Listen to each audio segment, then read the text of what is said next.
সুপ্রিয় শিক্ষার্থী, students care teaching সেন্টারের পক্ষ থেকে আমি বারংবারই তোমাদের মাঝে শরণার্থী।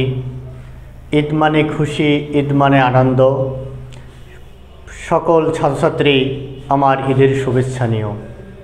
সেই ক্ষেত্রে আলিম পরীক্ষার্থী 2024 যারা অবশ্যই সাজেশন আমাদের মাঝে আমরা দিয়ে দিচ্ছি, তোমাদের মাঝেই আমাদের মাঝ থেকে যতটুকু করতেছি আপ্যায়ন, অবশ্যই সাজেশনটাকে তোমরা করবে ভালোভাবে মূল্যায়ন।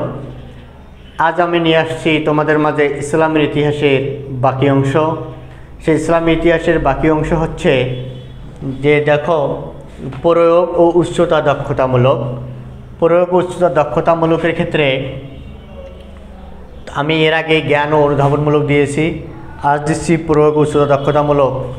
আমি এই সম্পর্কে কিভাবে লেখা লাগে ইনশাল্লাহ নেক্সট ক্লাসে জানিয়ে দেবো, এতটুকুই প্রত্যাশা। এখন দেখো 1 নম্বর প্রশ্ন, যে তায়েফে দাওয়াতকারীর কার্যক্রম বর্ণনা করো। 2 নম্বর, মদিনা সনদের গুরুত্ব ও তাৎপর্য তুলে ধরো।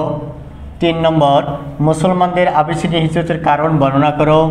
4, উহুদ যুদ্ধের ঘটনা বর্ণনা করো। 5, খাইবার যুদ্ধের কারণসমূহ বর্ণনা করো। 6, হুদায়বিয়ার সন্ধির গুরুত্ব ও তাৎপর্য বর্ণনা করো। 7, রিদ্দার যুদ্ধের কারণসমূহ বর্ণনা করো। 8, ইয়ারমুকের যুদ্ধের সম্পর্কে লেখো। আর এক্ষেত্রে আমি যেটা বলি যে ঈদের আনন্দ করতে পড়াশোনা ভোলা যাবে না। আর স্টুডেন্টস কেয়ার টিচিং সেন্টারে চোখ না রাখলে সাজেশন ভালোভাবে পাওয়া যাবে না। এজন্য বলি স্টুডেন্টস কেয়ার টিচিং সেন্টার অবশ্যই চ্যানেলটি সাবস্ক্রাইব করা দরকার। আমি বলি সব সময় যে আমার স্টুডেন্টস কেয়ার সব সময় টিচিংটা দেওয়া হয় ফেয়ার। বাকি প্রশ্নগুলো দেখো।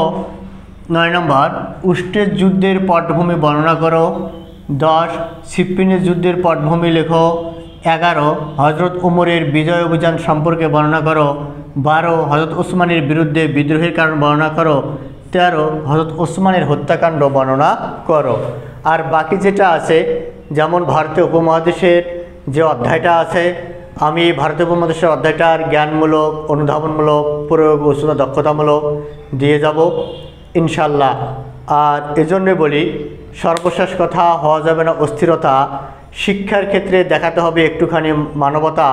অবশ্যই পড়াশোনার ক্ষেত্রে অবলম্বন করতে হবে সাবধানতা। সর্বশেষ কথা, স্টুডেন্টস কেয়ার টিসি এই চ্যানেলটি অবশ্যই সাবস্ক্রাইব করা দরকার।